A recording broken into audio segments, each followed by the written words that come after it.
What if the crown you were about to receive was stained with the blood of the person who wore it last?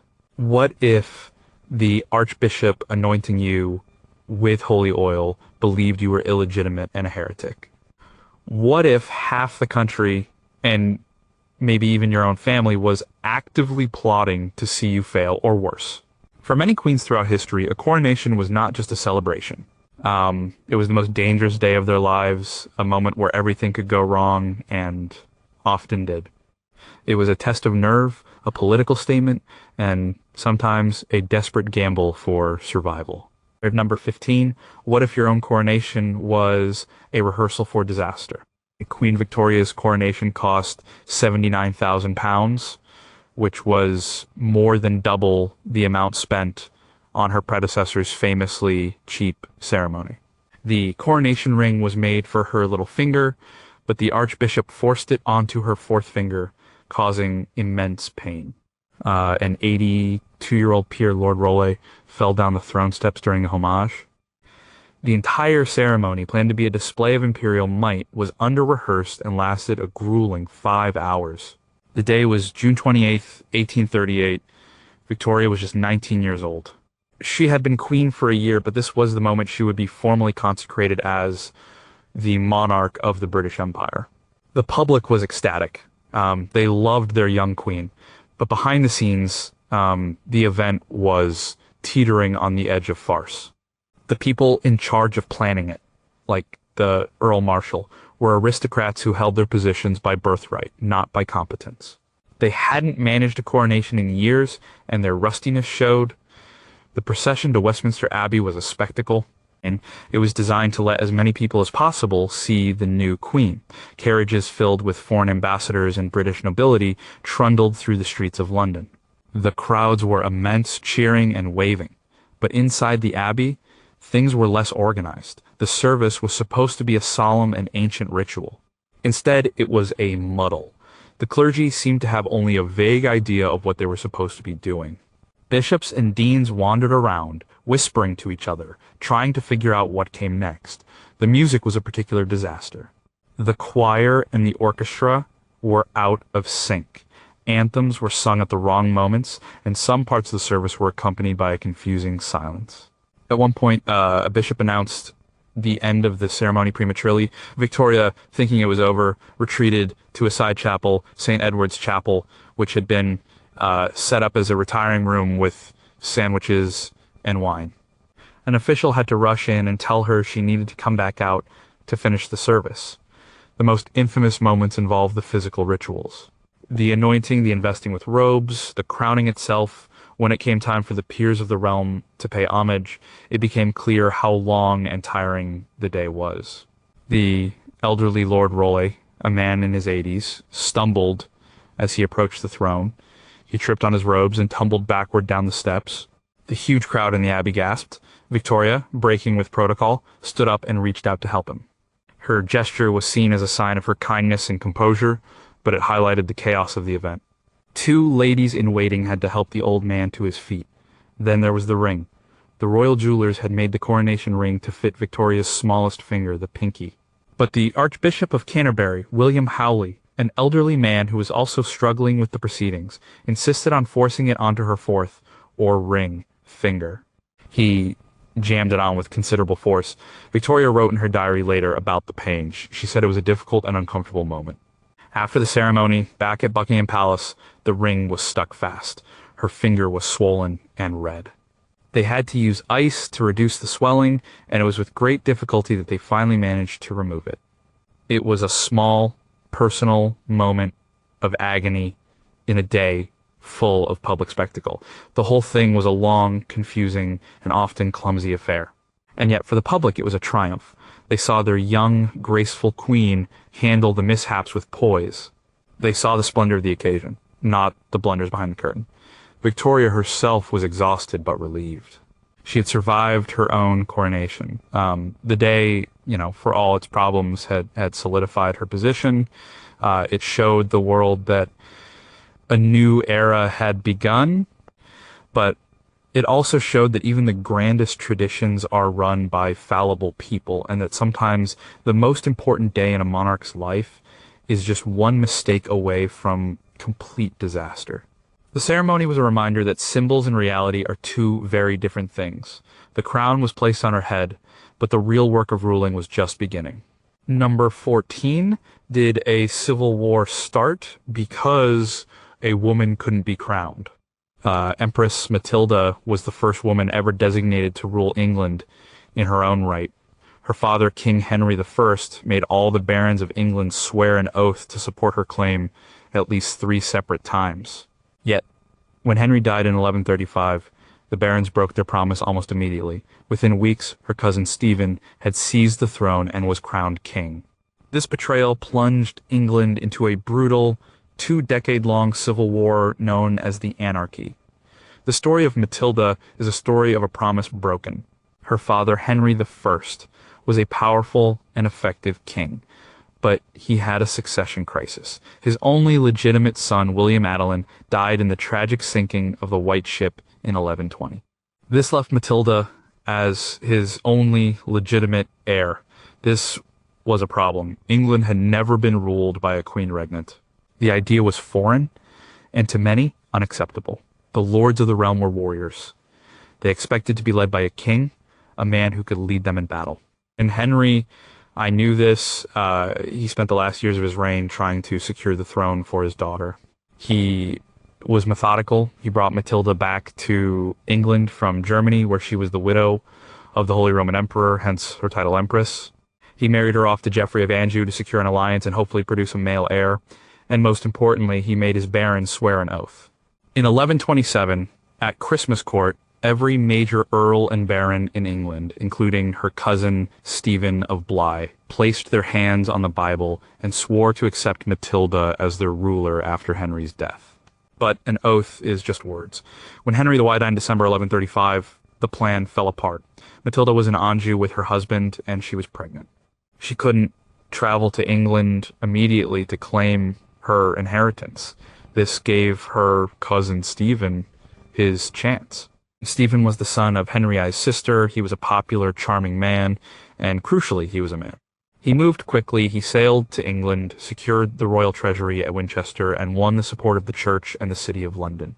The Archbishop of Canterbury crowned him king on December 22nd, 1135, less than a month after Henry's death.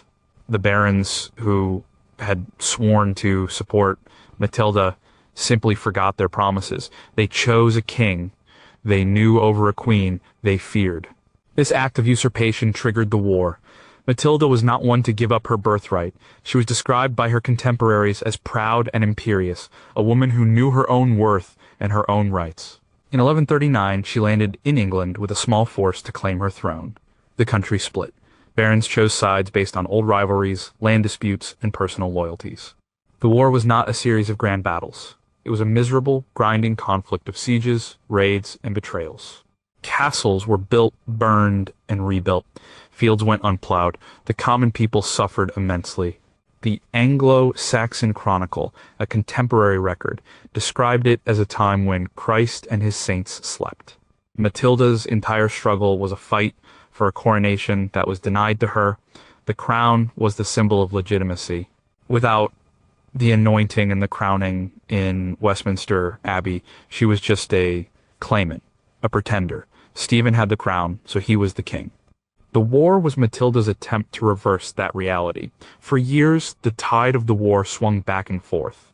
At one point, Matilda's forces captured Stephen himself at the Battle of Lincoln in 1141. This was her moment. The path to London and to her coronation was finally open, or so it seemed. Number 13, what happens when London slams its gates on a queen? After capturing King Stephen in 1141, Empress Matilda was formally recognized as Lady of the English by a council of the church. She controlled the royal treasury and was making her way to London for her coronation. She was just days away from being crowned the first ever regnant Queen of England.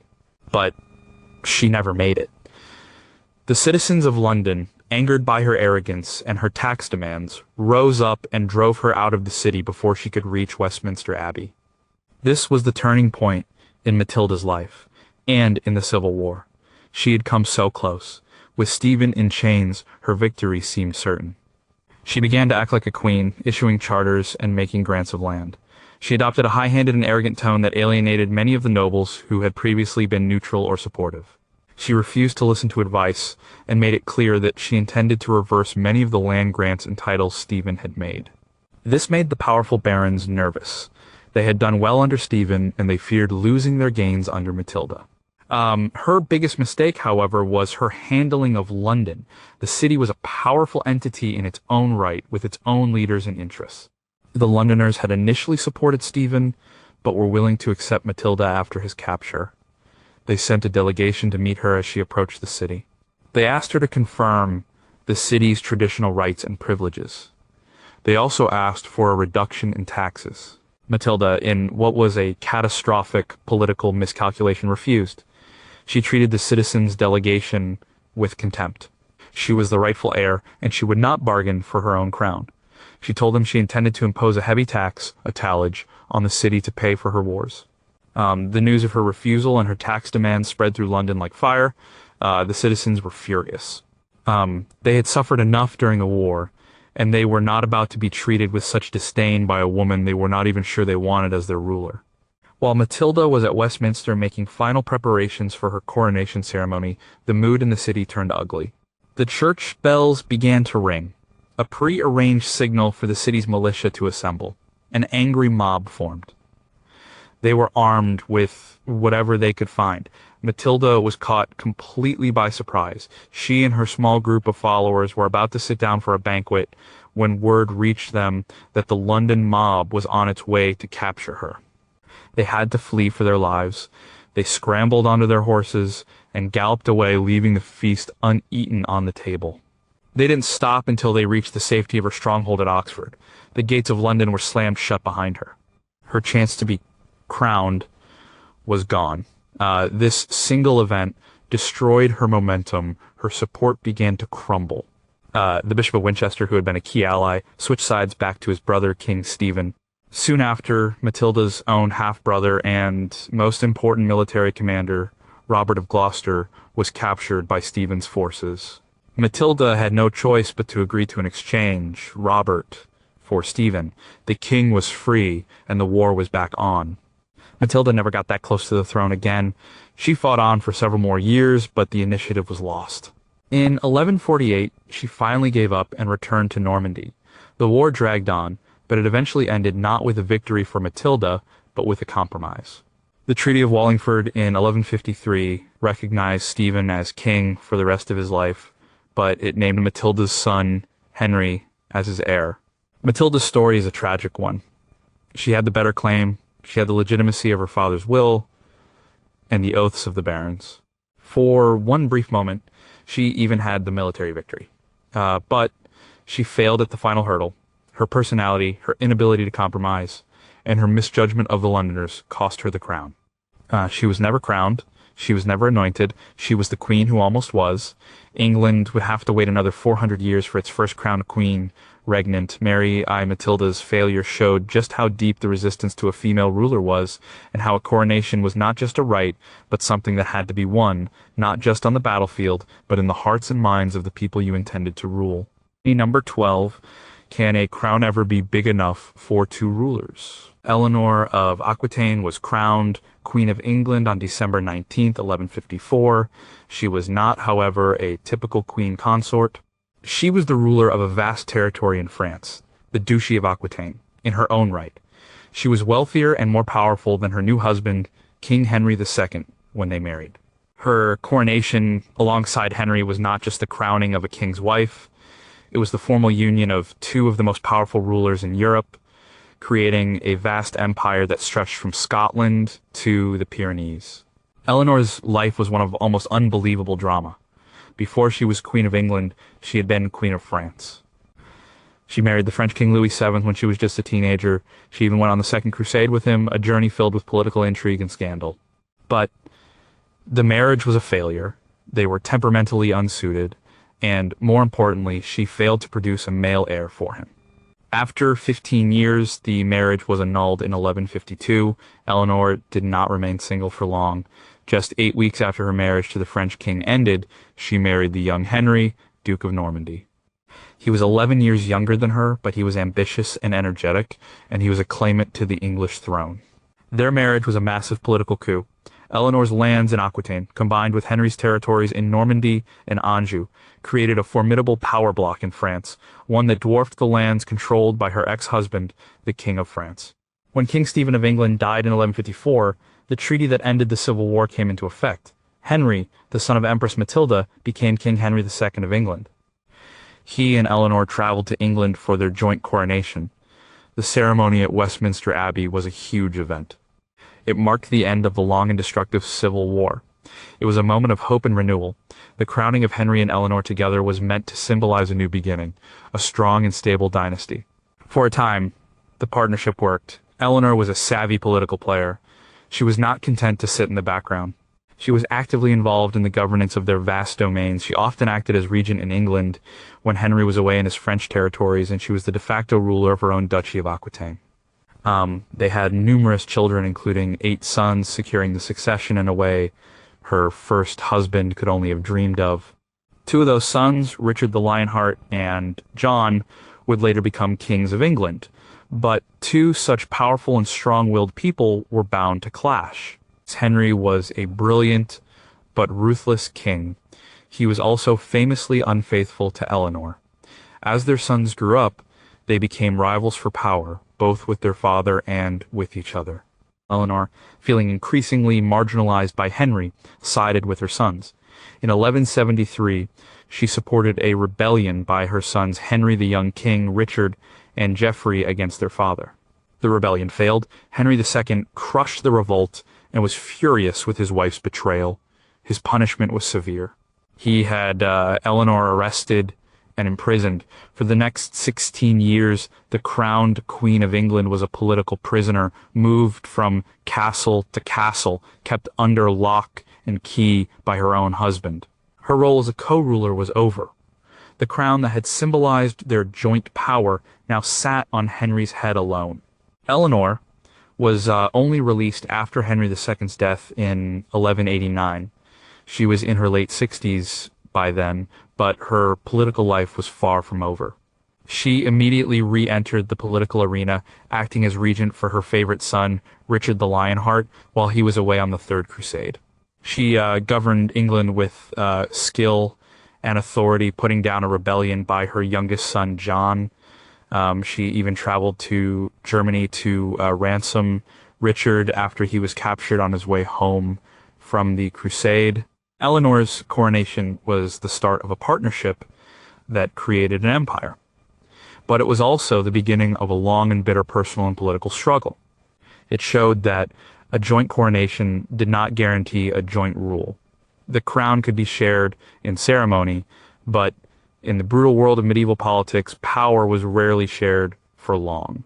Eleanor of Aquitaine was a queen in her own right long before she was Queen of England, and she remained a formidable power long after her husband tried to strip her of it. Her life demonstrates that a coronation is just one moment, and the real struggle for power happens every day after. Number 11. How do you crown a king when you've jailed his father? Isabella of France, Queen of England, did not have a dramatic coronation herself.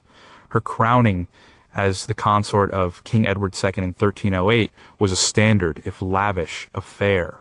The drama came 2 decades later when she orchestrated the deposition of her own husband and the coronation of her 14-year-old son, Edward III.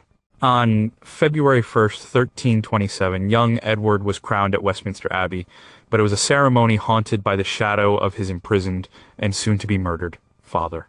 The event was entirely engineered by his mother, Isabella, and her lover, Roger Mortimer.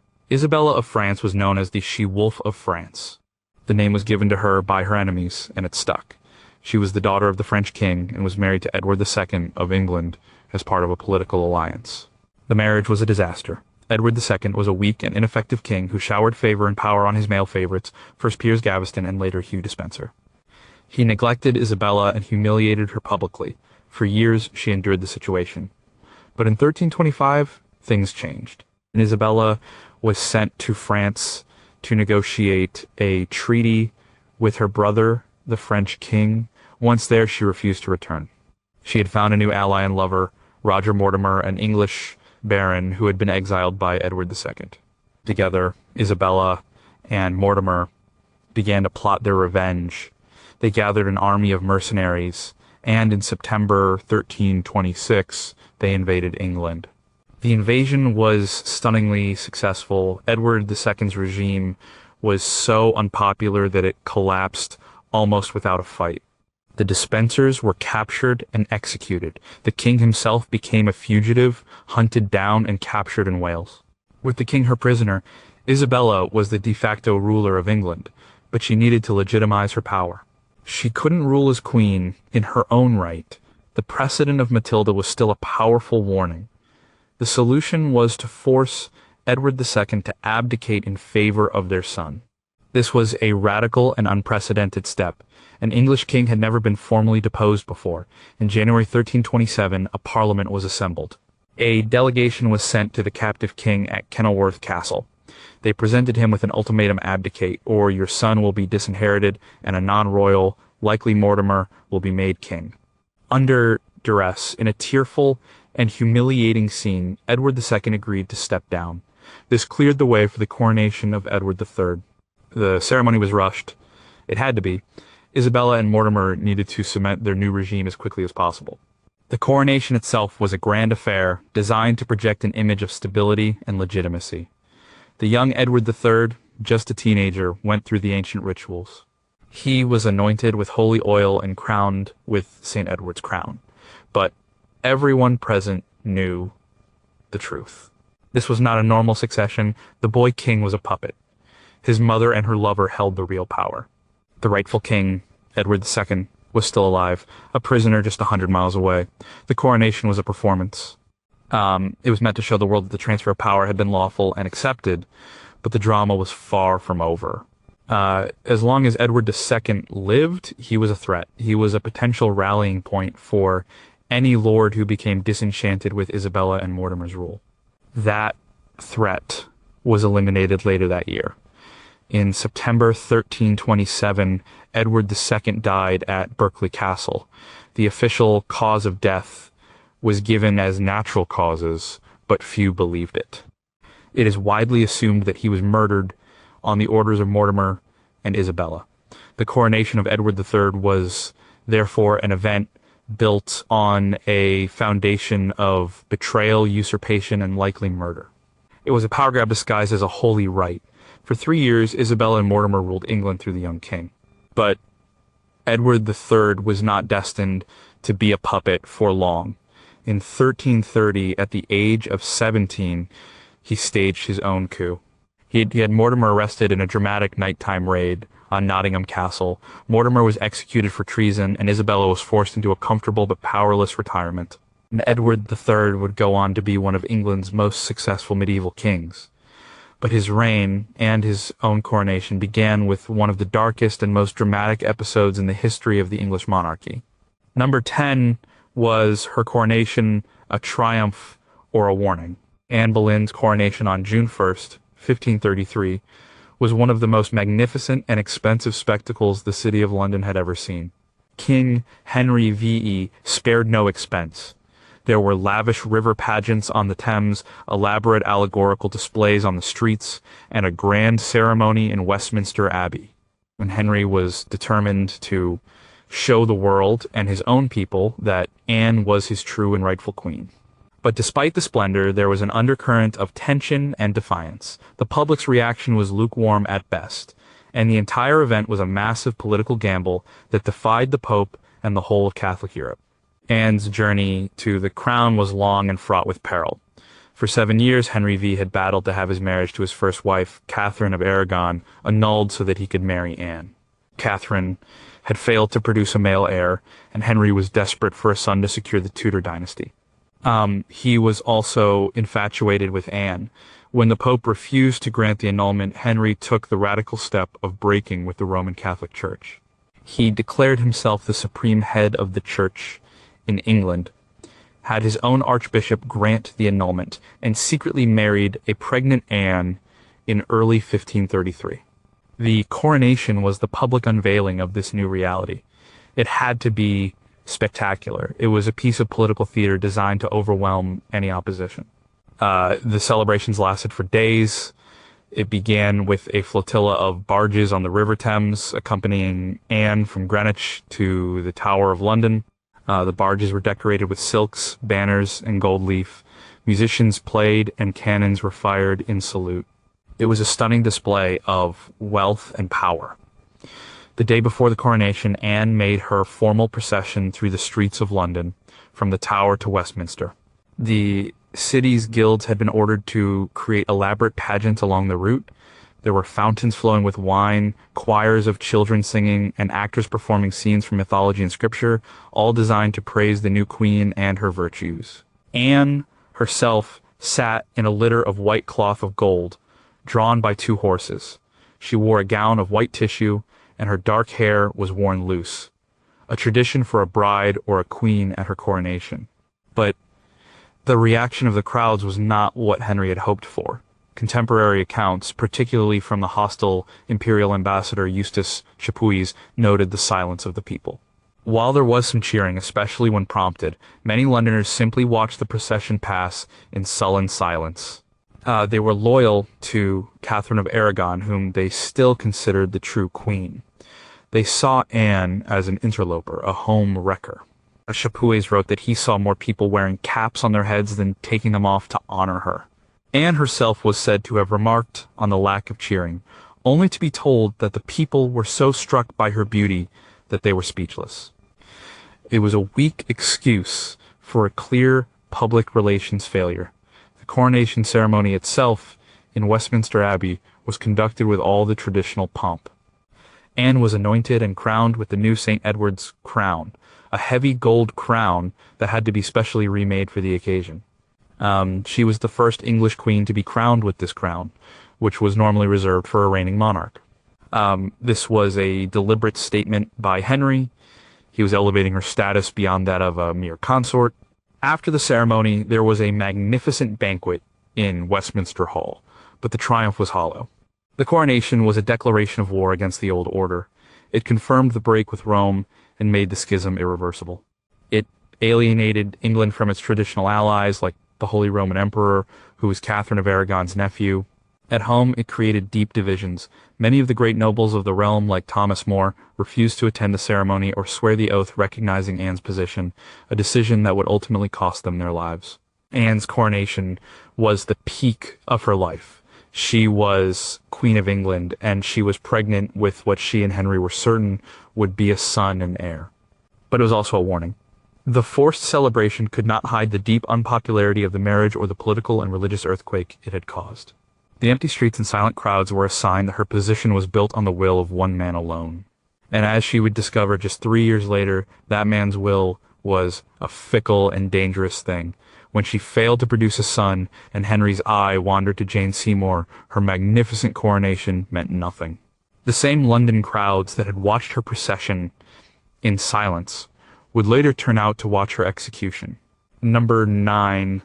What does an empty street on Coronation Day mean? The coronation procession of Anne Boleyn on May 31st, 1533, was meticulously planned to be a display of popular support. The streets were hung with tapestries and cloth of gold. The city's officials and guilds were all in attendance in their finest liveries. Yet, despite the forced festivities, the most powerful statement was made by the common people of London, their silence. The imperial ambassador reported that in many places the crowd simply stared as the grand procession went by. When one of her attendants told the Lord Mayor to command the people to cheer, he replied that he could not command their hearts. This public coldness was a significant and dangerous sign. For a monarchy that relied heavily on symbolism and the perceived love of its people, a silent crowd was a form of protest. Henry VIII could force the nobility and the city officials to participate, but he could not force the ordinary citizen to be happy about it. Their loyalty still lay with Catherine of Aragon, the queen of more than 20 years, who had been cast aside.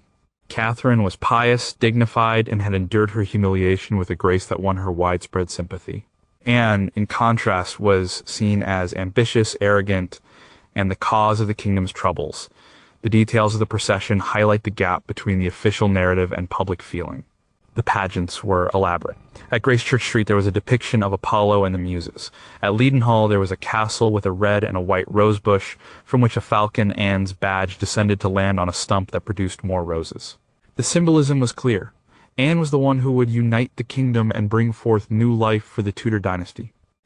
But the symbolism was lost on a crowd that did not want to receive the message.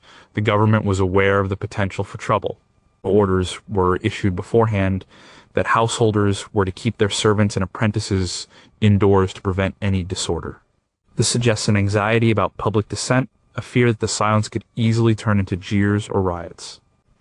The fact that the Lord Mayor himself acknowledged his inability to force a positive reaction is telling. It shows that the city's leadership was walking a fine line, obeying the king's orders but also acutely aware of the mood of their citizens. The cost of the event was staggering, a burden placed on the city and the nobility. This likely added to the resentment. People were being forced to pay for a celebration they did not support, for a queen they did not accept. The coronation was not an organic expression of joy. It was a state-mandated performance.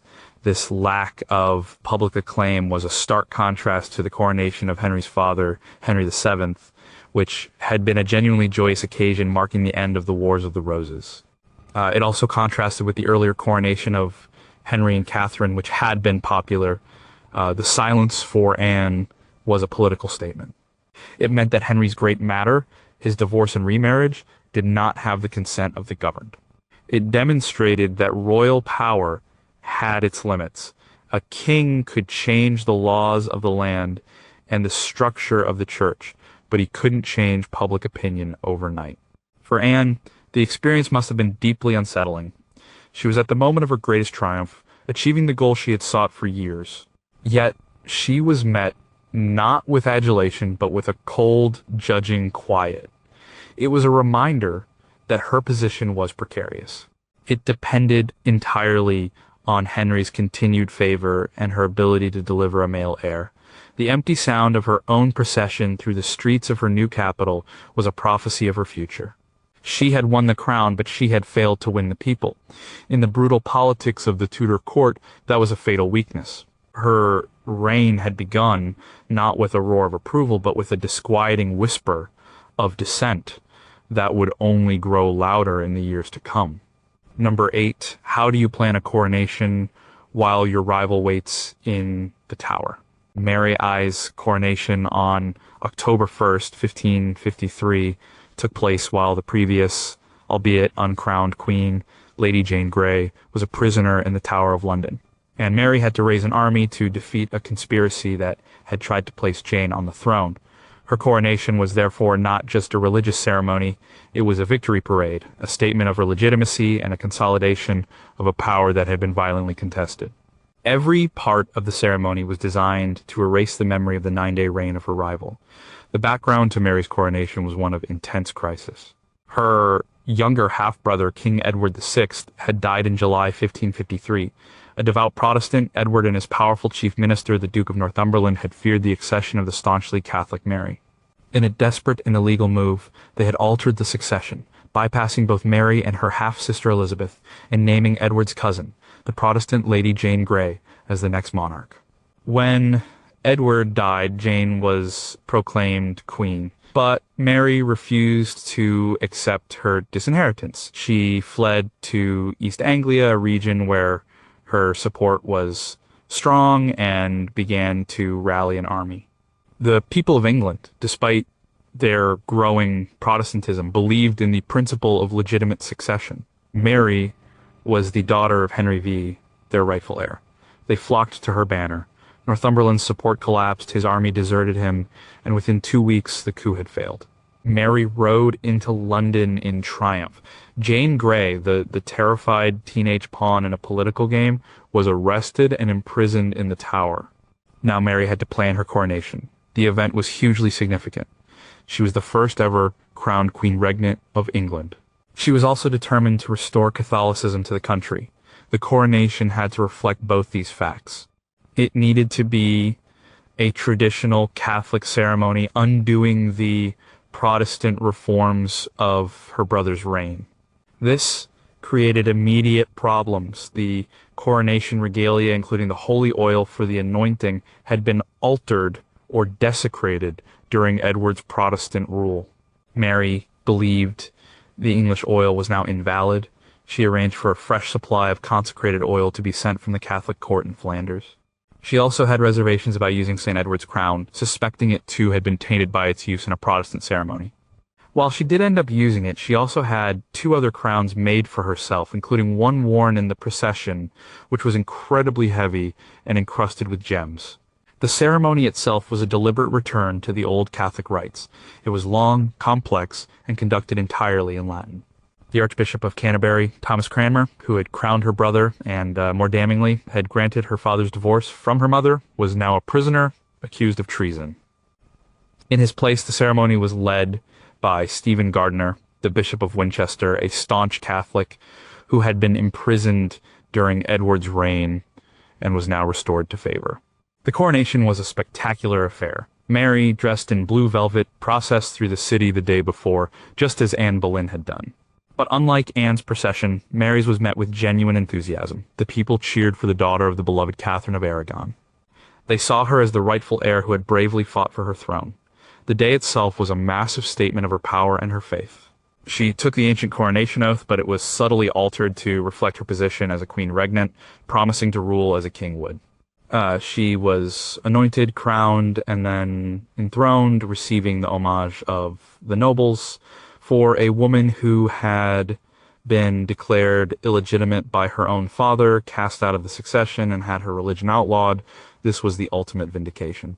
But the shadow of her rival remained. Lady Jane Grey was still alive, a prisoner just a stone's throw away in the Tower. Mary was initially inclined to be merciful. She knew Jane was a victim of others' ambition, but politics is a ruthless business.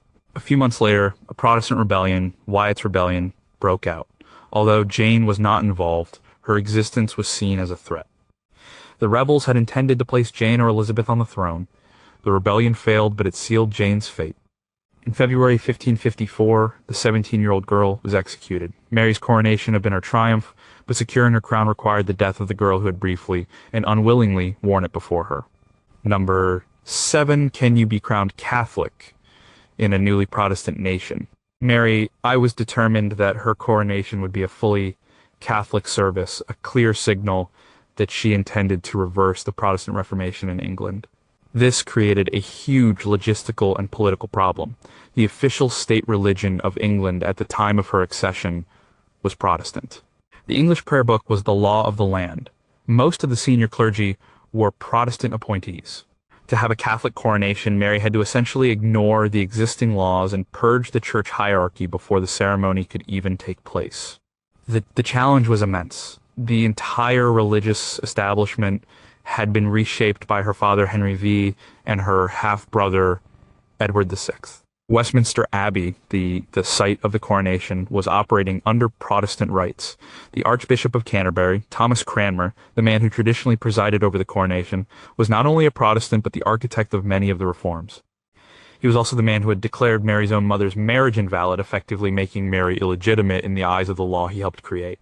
There was no question of him crowning Mary. He was soon arrested for his role in the Jane Grey affair. So, who would crown her? Mary turned to Stephen Gardiner, the Bishop of Winchester. Gardiner was a conservative Catholic who had been a minister under Henry V, but had been imprisoned in the Tower of London during Edward VI's reign for refusing to accept the Protestant changes. Mary had him released and restored him to his bishopric and made him her Lord Chancellor. He was the perfect choice to officiate a symbol of the old faith, a victim of the Protestant regime, and a loyal supporter of her cause. The next problem was the ritual itself. The coronation service had been translated into English and simplified under Edward VI. Mary would have none of it. She ordered that the old Latin rite be used, the same one that had been used for centuries of Catholic English kings. This was technically illegal, as the Act of Uniformity, which mandated Protestant worship in English, was still in force, and Mary simply overrode it. She was the queen, and her will was now law. Scholars had to be consulted to reconstruct the full medieval Latin service, as it had not been used in years. And then there was the issue of the anointing oil. This was a crucial part of the ceremony, symbolizing the monarch being consecrated and set apart by God. The oil used for Edward VI's coronation had been consecrated according to the new Protestant rite. Mary considered it to be nothing more than a profane ointment. She did not want to be touched by it. She believed it would render her coronation invalid in the eyes of God. In a remarkable move, she arranged for a new stock of chrism, holy oil blessed by a Catholic bishop, to be secretly sent over from Flanders. It was a clear statement that she did not recognize the legitimacy of the English Protestant Church. Even the attendees posed a problem. The nobility was deeply divided in its religious loyalties. Many of the most powerful families had profited from the dissolution of the monasteries and had adopted Protestantism. They attended the coronation out of a sense of duty and a desire to remain in favor with the new queen, but many would have been deeply uncomfortable with the full-blown Catholic Mass that formed the heart of the ceremony. Mary's coronation was therefore an act of defiance. It was a religious revolution carried out under the guise of a state ceremony. She used the ancient rituals of the monarchy to signal a complete break with the immediate past and a return to a much older tradition. It was a huge success in the short term. It thrilled the Catholic population and demonstrated her strength and determination. It also drew the battle lines for the religious strife that would, define her reign. The ceremony that made her queen also set her on a collision course with a significant portion of her own people, a conflict that would lead to heresy trials, burnings, and earn her the infamous nickname Bloody Mary. Her crown was Catholic, but the nation she ruled was no longer so simple. Number 6. Could a prophecy unravel a coronation before it began? On the eve of Elizabeth I's coronation, her chief astrologer, Dr. John Dee, was asked to choose the most auspicious date for the ceremony. He selected January 15th, 1559. The date was chosen based on complex astrological calculations to ensure a long and prosperous reign. However, the air was thick with superstition and prophecy. One prophecy, which had circulated for years, foretold that a queen would be burned at the stake. Many Catholics believed this referred to Elizabeth, the heretic queen. The choice of an auspicious date was not just a formality, it was an act of magical and political defense against a backdrop of fear and uncertainty. Elizabeth came to the throne in November 1558 upon the death of her half-sister Mary. Her position was perilous. To Catholics, she was the illegitimate daughter of Anne Boleyn, a heretic who had no right to the throne. The rightful queen, in their eyes, was Mary, Queen of Scots. To the more radical Protestants, she was not zealous enough. The country was financially broke after Mary's wars, and it was religiously divided. Her coronation was a crucial moment to assert her authority and set the tone for her reign. The planning was meticulous and highly symbolic. Elizabeth was determined to learn from the mistakes of the past. She wanted to present herself as the queen of all her people, both Catholic and Protestant. The coronation procession through London the day before the ceremony was a masterclass in public relations. Unlike Anne Boleyn's silent journey, Elizabeth's was a triumph of popular acclaim. She engaged with the crowds, smiling, waving, and accepting gifts and flowers. She played the part of the people's queen perfectly. The pageants along the route were carefully designed pieces of Protestant propaganda. One, for example, depicted Time leading his daughter Truth out of a cave. Truth was carrying an English Bible, which she presented to the Queen. Elizabeth theatrically kissed the Bible, held it up for all to see, and promised to read it. The message was unmistakable. Her reign would be one of truth, based on the Protestant faith and the English Bible, emerging from the darkness of her sister's Catholic rule. But beneath the surface of this well-managed spectacle, there was deep anxiety. The prophecy of a burned queen was just one of many dark rumors.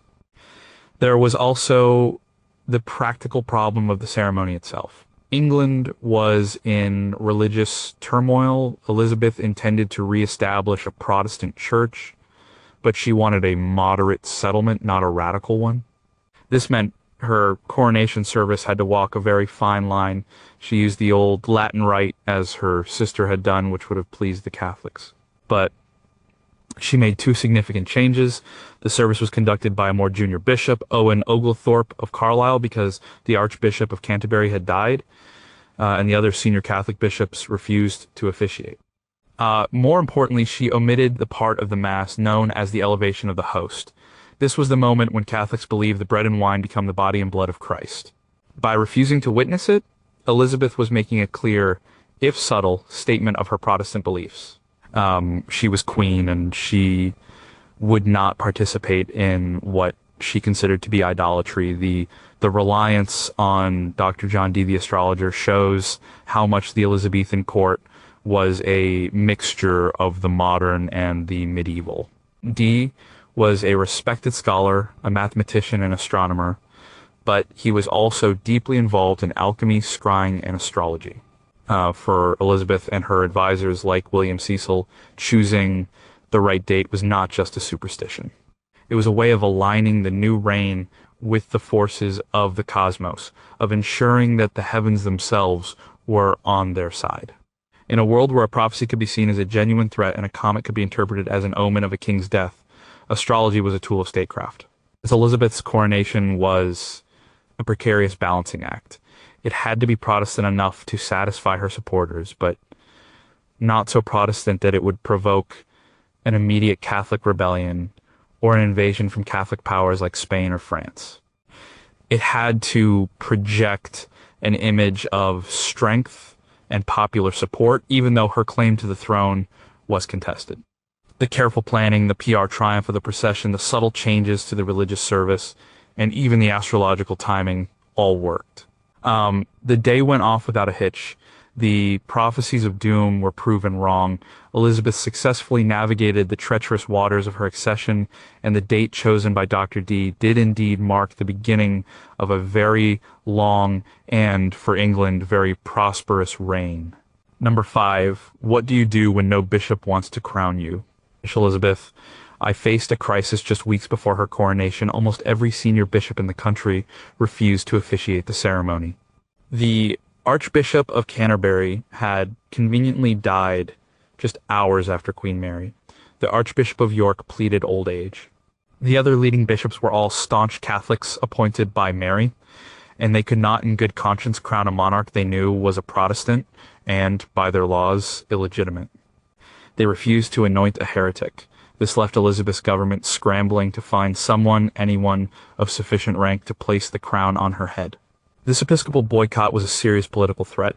A coronation is a religious sacrament. It requires a senior cleric to anoint the monarch with holy oil, consecrating them in the eyes of God. Without a willing bishop, the legitimacy of the entire ceremony, and therefore of the Queen herself, could be called into question. It would be a propaganda victory for her enemies at home and abroad. Proof that God's own church in England rejected her. The problem lay in the religious settlement. Elizabeth was planning to sever ties with Rome once again and re-establish a Protestant Church of England. The Marian bishops knew this. They saw it as their duty to resist. They hoped that by refusing to participate in the coronation, they could either force Elizabeth to promise to keep England Catholic, or, failing that, fatally weaken her authority from the very start. It was a high-stakes standoff. The list of refusals was long and daunting. The senior-most churchman available, Nicholas Heath, Archbishop of York, declined. So did Edmund Bonner, the Bishop of London, and several others. For a time, it seemed that no one would agree to do it. The government of William Cecil was in a difficult position. They could have appointed a new Protestant archbishop, but that would have taken time and would have been seen as a provocative act before Parliament had even met to approve the new religious laws. They needed someone from the existing hierarchy to give the ceremony a veneer of continuity and legitimacy. In the end, they found their man Owen Oglethorpe, the Bishop of Carlisle. Oglethorpe was a relatively minor figure, the bishop of a poor and remote northern diocese. He was a Catholic, but was known to be more moderate than his colleagues. Why he agreed when so many others refused is a matter of historical debate. He may have been pressured by the government. He may have felt it was his duty to crown the lawful monarch, regardless of her personal beliefs. Or he may have been tricked. One story suggests he was led to believe that the ceremony would be fully Catholic, only to be surprised on the day when Elizabeth made her Protestant gestures. Whatever the reason, Oglethorpe's participation saved the day for Elizabeth. The coronation could go ahead. But even then, he did not act alone. The service was a carefully choreographed compromise. While Oglethorpe, the Catholic bishop, performed the key acts of anointing and crowning, other parts of the service were read by Protestant-leaning chaplains. The bishop's boycott had a lasting consequence. Soon after the coronation, Elizabeth's first parliament passed the Acts of Supremacy and Uniformity, officially creating the new Church of England. The Marian bishops, with one exception, refused to take the new oath, recognizing Elizabeth as supreme governor of the church. They were all deprived of their positions and replaced with new Protestant bishops. Oglethorpe himself, the man who had crowned the queen, was among them. He regretted his decision to officiate and refused the oath. He was stripped of his bishopric and died shortly after. The crisis of the unwilling bishops shows just how fragile Elizabeth's position was at the start of her reign. Her coronation was not a foregone conclusion. It was a political victory won through negotiation, pressure, and a last-minute compromise. It demonstrated the deep religious chasm that divided the country and the courage of the Catholic bishops who were willing to sacrifice their careers for their faith.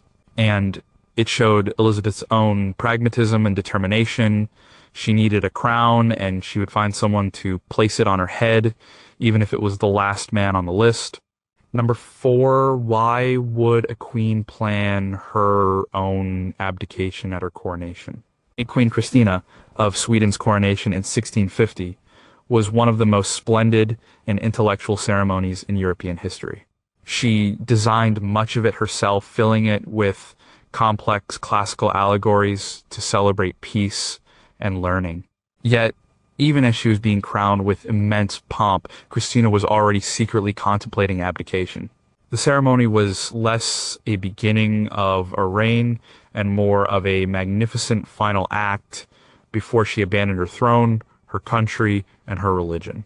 She was crowned knowing she did not want to be queen. Christina was one of the most unusual monarchs of the 17th century. She was the daughter of the great warrior king Gustavus Adolphus, who was killed in battle when she was just 6 years old. She was raised as a prince, receiving a rigorous classical education. She was brilliant, speaking multiple languages, and was a passionate patron of the arts and philosophy. She corresponded with thinkers like René Descartes, whom she famously invited to her court in Stockholm. She was also deeply unconventional. She hated the traditional roles expected of a woman. She dressed in masculine clothing, had a deep voice, and had no interest in marriage or producing an heir. This was a major problem. The entire Swedish political establishment, led by the Chancellor Axel Oxenstierna, pressured her constantly to marry and secure the succession. For Christina, the idea was abhorrent. She saw marriage as a form of servitude that would rob her of her freedom and her intellectual life. Her coronation in October 1650 was the moment she formally came into her full power. The event was incredibly elaborate, costing a fortune that the war-torn country could ill afford. There was a triumphal arch, pageants, and a procession where Christina rode in a chariot pulled by black horses. The symbolism she chose was not about military victory or dynastic power, but about Pallas Athene, the goddess of wisdom and the triumph of civilization over barbarism. It was a coronation for a philosopher queen, but inwardly Christina was already planning her escape. She was tired of the pressures of ruling. She found the day-to-day business of government tedious. She longed for a life of study and conversation in the more cultured climates of southern Europe, especially Rome. And most secretly and dangerously, she was becoming increasingly drawn to Catholicism. This was a shocking development. Sweden was a staunchly Lutheran nation. Her father had died leading the Protestant forces in the 30 Years' War. For the Queen of Sweden to even consider converting to Catholicism was an unthinkable act of betrayal. So the magnificent coronation was a charade. As the Swedish estates hailed her as their queen, she was already thinking about how to give it all up. Her first step was to solve the succession crisis on her own terms. Instead of marrying, she persuaded the parliament to accept her cousin, Charles Gustav, as her designated heir. This was a difficult political battle, but she won it. With an heir in place, the path to abdication was open. For the next 4 years, she ruled with a strange mix of brilliance and recklessness. She spent lavishly on art and books, driving the state further into debt. She continued her intellectual pursuits, but became increasingly detached from the affairs of her kingdom. Her secret Catholic leanings grew stronger. Finally, in 1654, just 4 years after her grand coronation, she announced her intention to abdicate. The Swedish council was stunned. They begged her to reconsider, but her mind was made up. In a formal ceremony, she gave a farewell speech. The symbols of her office were removed from her one by one. Her cousin was proclaimed King Charles X. Gustav. Christina, now just a private citizen, left Sweden almost immediately. She traveled through Europe, and once safely on Catholic soil, she formally converted to Catholicism in Brussels. Her journey ended in Rome, where she was welcomed by the Pope and became a celebrated, if eccentric, fixture of the city's cultural life for the rest of her days. And Christina's coronation is a unique story of drama because the conflict was entirely internal. There was no rival claimant, no civil war, no religious strife threatening her crown from the outside. The drama was that of a woman who was crowned a queen, but wanted to be a scholar, a woman born to be the head of a Protestant nation who longed to be a Catholic in Rome. Her coronation was not a celebration of power gained, but a beautifully orchestrated farewell to a life she never truly wanted. Number 3, how do you get crowned after deposing your husband? Catherine the Great's coronation in Moscow on September 22nd, 1762, was a spectacular display of power and legitimacy designed to mask a brutal reality. She had seized the throne just 3 months earlier in a military coup that overthrew her own husband, Tsar Peter III. Peter was dead, almost certainly murdered by the supporters who had put Catherine in power.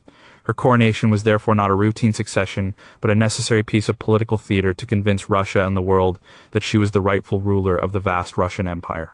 Catherine, born a minor German princess named Sophie, had come to Russia as a teenager to marry the heir to the throne, Peter. Their marriage was a miserable failure. Peter was immature, eccentric, and politically inept.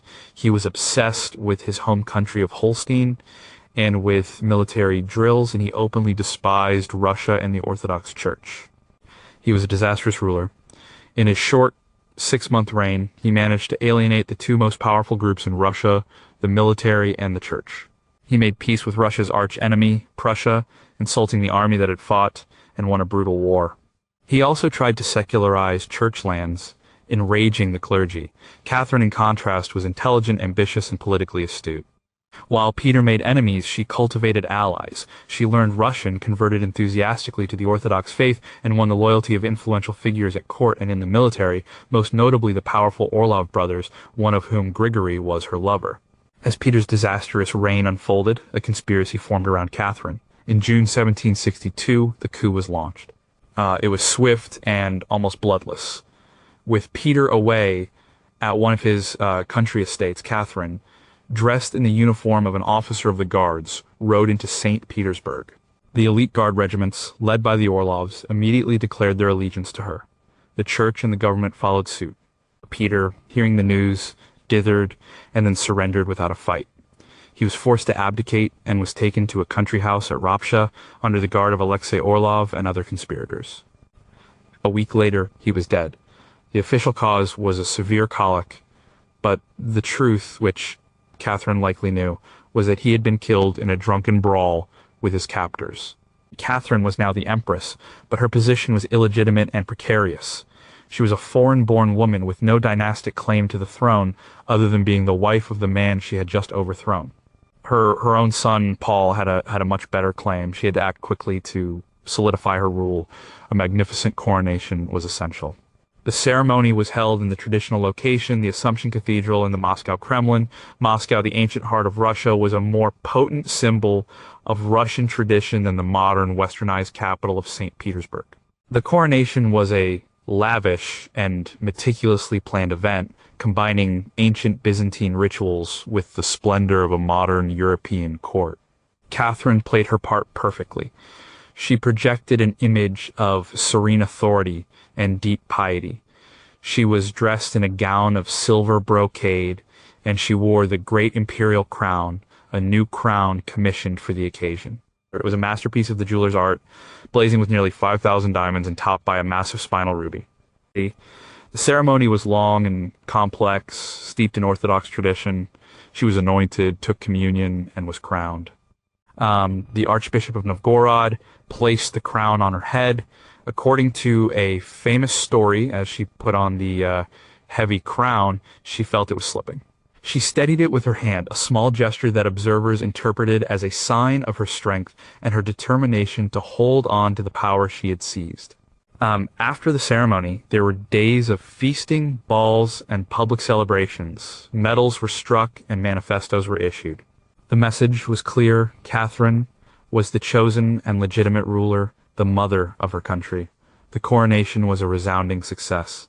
It helped to erase the memory of the coup and the dead Tsar. It presented her usurpation not as a crime, but as a patriotic act that had saved Russia from a foolish and dangerous ruler. The splendor of the event dazzled the nobility and the foreign ambassadors, while the pious rituals reassured the common people. Catherine had seized power through a conspiracy, but she secured it through a coronation. Number 2 was the imperial crown, too heavy to bear. The great imperial crown of Russia, made for Catherine the Great's coronation in 1762, weighs nearly 5 pounds, 2.3 kilograms. It is adorned with 4,936 diamonds and a 398-carat spinal, one of the largest in the world. When Catherine wore it for the first time, it was more than just a piece of jewelry. It was a physical manifestation of the immense weight of the empire she had just seized. The crown was a symbol of absolute power, but also of the crushing burden and constant danger that came with it. The creation of the crown itself was a race against time. The court jewelers, led by Jeremy Pawsey, had only 2 months to complete the masterpiece. It was designed to be a potent symbol of Catherine's reign. The 2 half-spheres of diamonds represented the Eastern and Western Roman empires, positioning Russia as the Third Rome. The wreath of oak leaves and acorns symbolized strength and permanence. The whole object was a statement of imperial ambition and divine right, a crucial message for a ruler whose own right to the throne was so questionable. During the coronation ceremony, Catherine wore this heavy crown for hours. The physical endurance required was itself a performance of strength. But the true weight of the crown was political, not physical. Catherine knew that her grasp on power was fragile. She was a usurper. Her husband was dead under suspicious circumstances. Her own son, Paul, was the legitimate heir, and there were many who thought he should be ruling, with Catherine merely as a regent. Throughout her long reign, she would face numerous plots and conspiracies aimed at deposing her and placing Paul on the throne. The crown represented the absolute power of the Russian autocracy, but that power was a double-edged sword. It meant she had no constitutional limits, but it also meant that the only way to remove a monarch was through violence. Every Tsar and Empress before her had lived with the threat of a palace coup. The Preobrazhensky and Semyonovsky guards, the very regiments that had put her on the throne, could just as easily overthrow her if she lost their support. The crown was heavy because it was a constant reminder that her life and her reign depended on her ability to outmaneuver her enemies.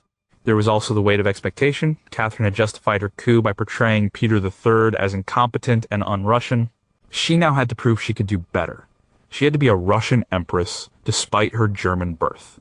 She had to be a successful military leader, a wise legislator, and an enlightened patron of the arts and sciences.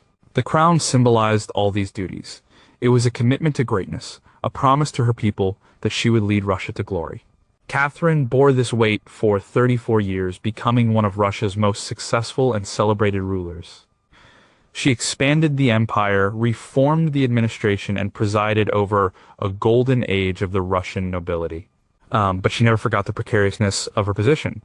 She ruled with a firm hand, ruthlessly suppressing any dissent. The Pugachev Rebellion, a massive peasant uprising that challenged her rule, was crushed with extreme brutality.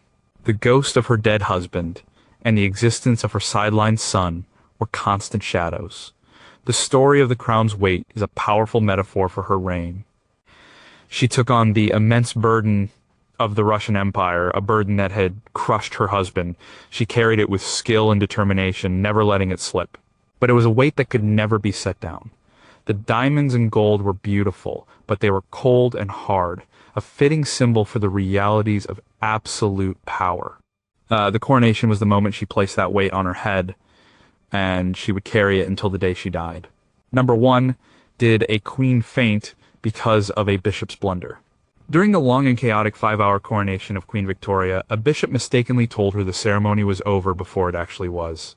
The exhausted 19-year-old queen retired to a side chapel, St. Edward's Chapel, where an altar had been prepared with sandwiches and wine. Just as she was about to recover, a flustered official had to fetch her, explaining that there were still more parts of the service to complete. The confusion and exhaustion of the moment were so intense that observers worried the young queen might faint. This small, almost comical incident captures the human drama at the heart of Victoria's coronation. The event was a strange mix of ancient, solemn ritual and simple human error. On one hand, it was the sacred anointing of a monarch, a tradition stretching back 1,000 years. On the other, it was an under-rehearsed, poorly managed event run by aging aristocrats who were not quite up to the task. The premature ending of the service was just one of many mistakes. The entire day was a catalogue of blunders. The rehearsals had been minimal. The Lord Chamberlain, responsible for the arrangements, had little idea of the order of service. The clergy themselves were often confused, whispering to one another to ask what came next. The music was disorganized, with anthems starting at the wrong times. The Bishop of Bath and Wells was so confused that he turned over 2 pages of the service book at once, omitting a key prayer. Victoria herself, despite her youth and inexperience, was one of the few people who seemed to keep her composure. She had carefully studied accounts of previous coronations and often knew what was supposed to happen better than the officials in charge. In her diary, she later described the day with a mixture of awe and exasperation. She wrote about the continual mistakes and confusion, and how the Archbishop of Canterbury and the Lord Chamberlain were ignorant of everything. The moment in St. Edward's Chapel is particularly telling. This small, ancient chapel right behind the main altar in Westminster Abbey is where the monarch traditionally withdraws to change robes. For Victoria, it had been set up as a place of brief respite. The image of the young queen in her heavy robes and crown being offered sandwiches and wine in the middle of this grand, mismanaged ceremony is a striking one. It shows her vulnerability. She was not just a symbol of the empire, she was a young woman enduring a physically and emotionally draining ordeal. When she was called back to the throne to complete the ceremony, she went without complaint. She had to go through the final parts of the service, including the homage, where every peer of the realm came to kneel before her. It was during this long process that the elderly Lord Rolle fell down the steps and Victoria rose to help him. Her calmness in the face of these compounding errors was remarkable. The story of the near fainting and the premature ending highlights the tension between the ideal of monarchy and the reality. The ideal is one of flawless, divinely ordained ceremony. The reality, at least in 1838, was one of human fallibility. The crown was placed on her head, but the people who did it were fumbling and confused. The anointing oil was sacred, but the bishop might skip the prayer that went with it. Well, Victoria's coronation was, in a way, a perfect start to her reign. You know, it was a reign that would see Britain transform into a modern, industrial nation. The messy, disorganized, yet ultimately successful coronation was a fitting symbol of this transition. It was the end of an old aristocratic amateur way of doing things and the beginning of an era that would demand greater professionalism and efficiency. The young queen survived the ordeal not because of the flawless execution of the ceremony, but in spite of its many flaws. She proved her strength not by being a perfect icon in a perfect ritual, but by being a composed human being in the middle of a mess.